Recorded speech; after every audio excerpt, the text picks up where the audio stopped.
We're here at WFAN Studios in New York City. Hello people, Be Your Own Fan TV in the house. And I'm about to sit down with an NFL MVP quarterback, a guy that's got one of the top sports radio talk programs out there, and he's got the coolest nickname, Boomer Esiason.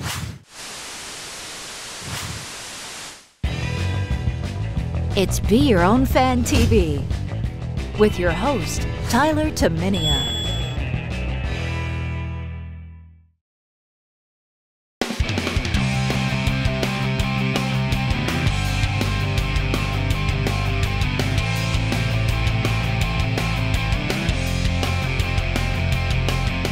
Boomer, can I hike my chair up? I feel like you're talking down at me. Yeah, I think you can. I feel like it's like, you know.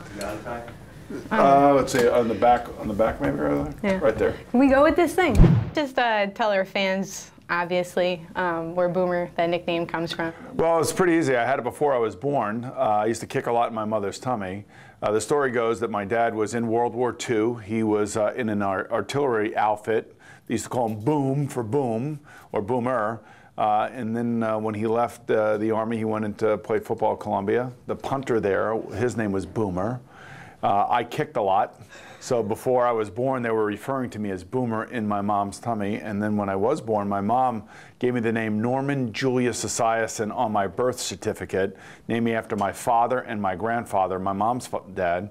And my dad said, you know, we'll never call him Norman. I can't do that to him because he had to grow up with the name Norman too, so it's not easy. Yeah.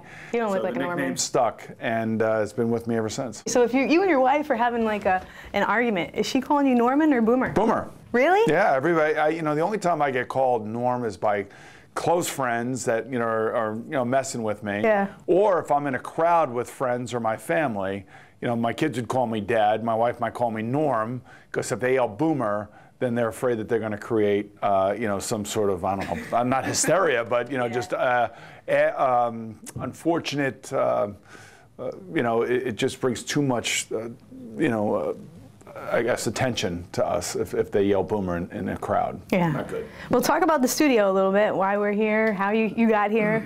How I got here. Wow, this is really amazing. Awesome. It is amazing. You know, we're down in Tribeca on Hudson Street, and this is mine and Craig's studio for the Boomer and Carton show, along with our cast of characters that we have here. Craig and I had a big hand in designing it. When we started this 3.5 years ago, we were over in Astoria in the damp, musty studios that Imus used to occupy.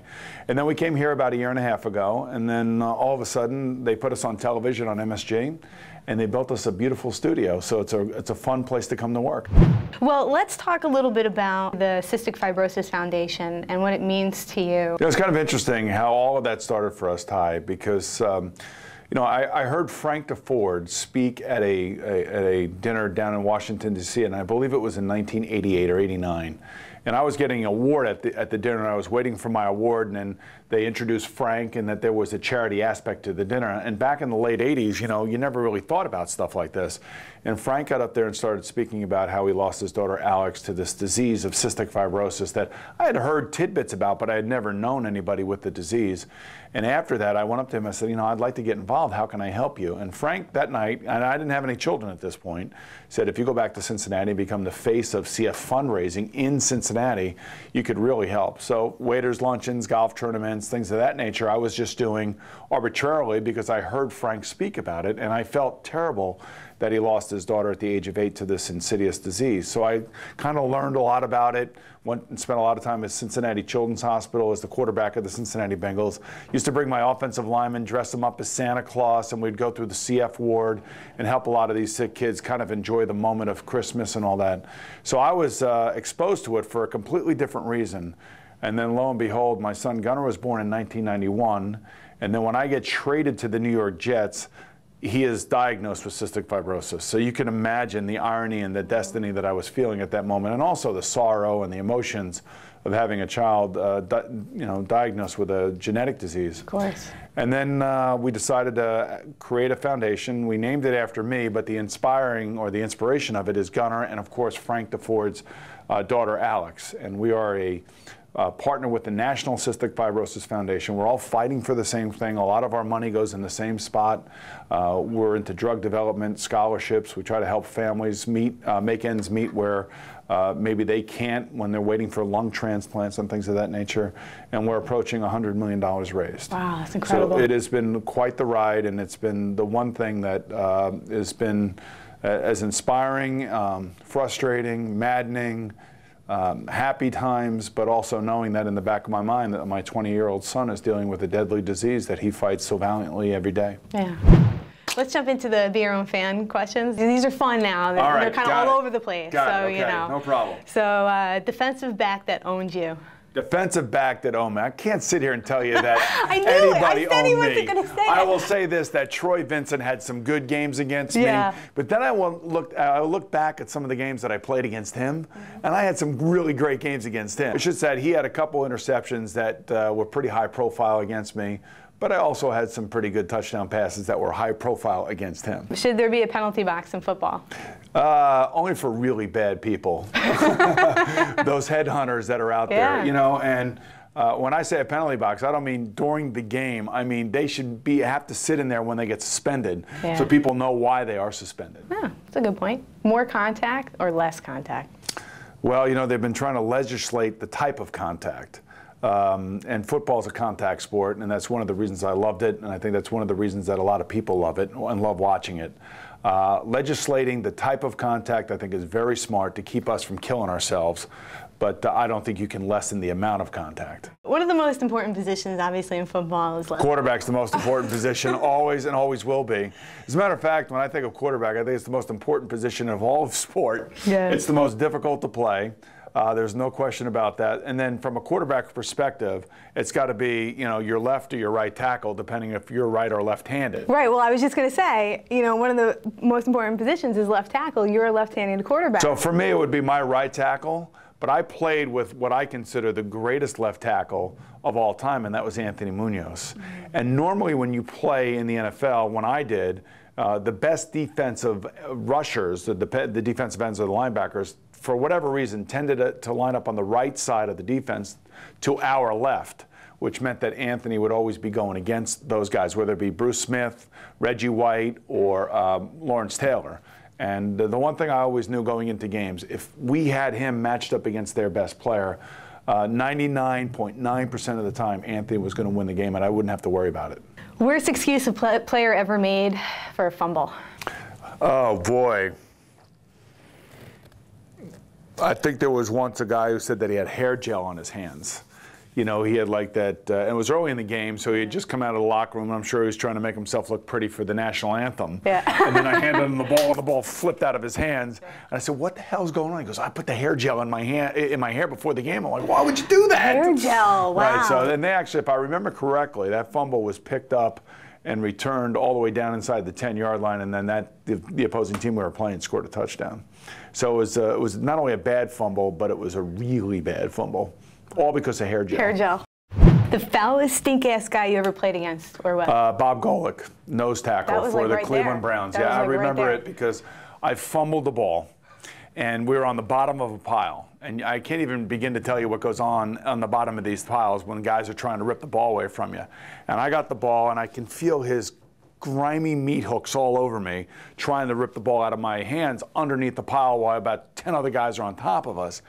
And I could smell this smell. It was just god-awful. And it was his breath. And the reason his breath reeked like that is because he was using a substance called DMSO. And DMSO is a substance that you would rub on a horse to help a horse's muscles, you know, loosen up or feel better so the horse can go out and run better. Well, sometimes players use that stuff when they shouldn't be using it to alleviate some pain or to loosen up some muscles. Yeah. But the problem is it gives you horse breath. Yeah. And in a very small, confined space like that, when his face is right here and your face is right there and he's horse breathing on you, giving him the ball, it reeks. I just couldn't wait to get out from underneath that. And I think that's when I became claustrophobic. Huh. That moment. Because that breath was just that god-awful. Ugh, that's gross. The strangest thing you ever saw on the field? The strangest thing I ever saw on the field? Well, you know, I've seen some broken bones. So seeing a broken bone up close and personal, when it's protruding from the skin, is not the greatest thing. So that was one of the most that was one of the hardest things I've ever had to get through. I've seen dislocated fingers where fingers are going the wrong way. Those are tough. And then I saw once where we had a rookie, and he was on the sideline with us, and he had to go to the bathroom. Now you ask yourself, when you have to go to the bathroom in the middle of a football game, there are no porta potties outside on the sideline. So what do? You either run into the locker room, but you can't do that because the team might need you right now, or you make on yourself. Yeah. And you don't want to do that because then it doesn't look pretty, especially if you're a center and I'm a quarterback, and I'm not dealing with that. So what you do is you ask players to come and stand around you and hold towels, and then you take a cup or a Gatorade thing and you just relieve yourself that way. So when a rookie asks you to do that and it's in a preseason game, you can have some fun with him. So he's standing around and everybody walks over, we hold the towels, and then we all say 1, 2, 3, drop. See you later. So yeah, awesome. So that was a very interesting moment. Oh my God, you guys are brutal. Well, it could be worse, yeah. Worst part-time job ever? You know, I worked in a warehouse for Estee Lauder in Huntington, Long Island. And they had just come out with the fragrance Cinnabar.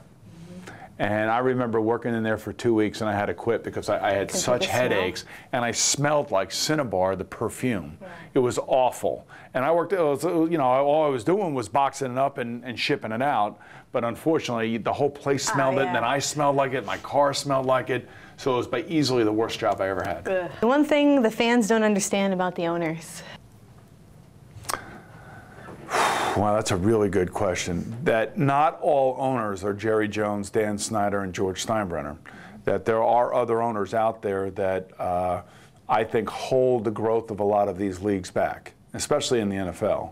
And those owners are usually small market owners.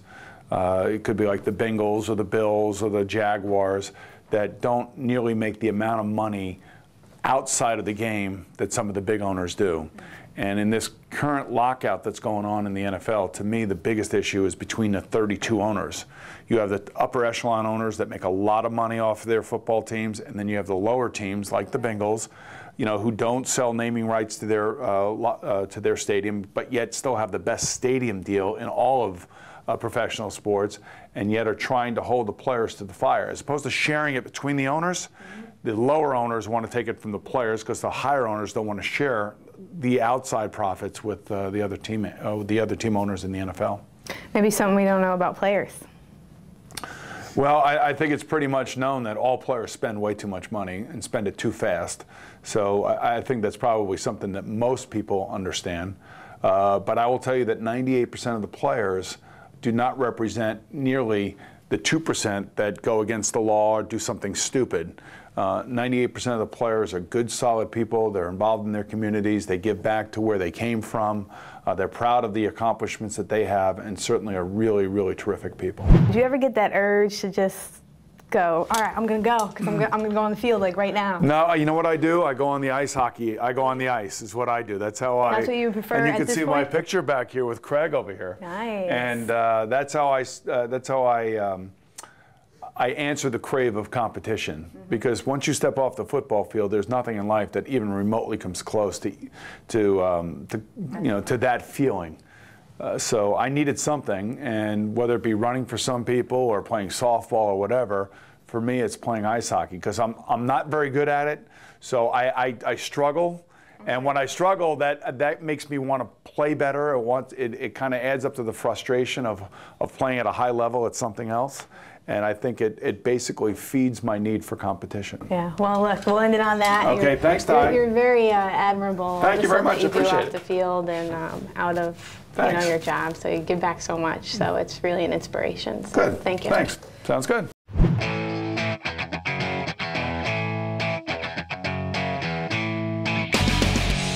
2 dogs, kraut, mustard. Thank you. How'd it go? It went awesome, actually. He was very calm, very chill. Super nice guy.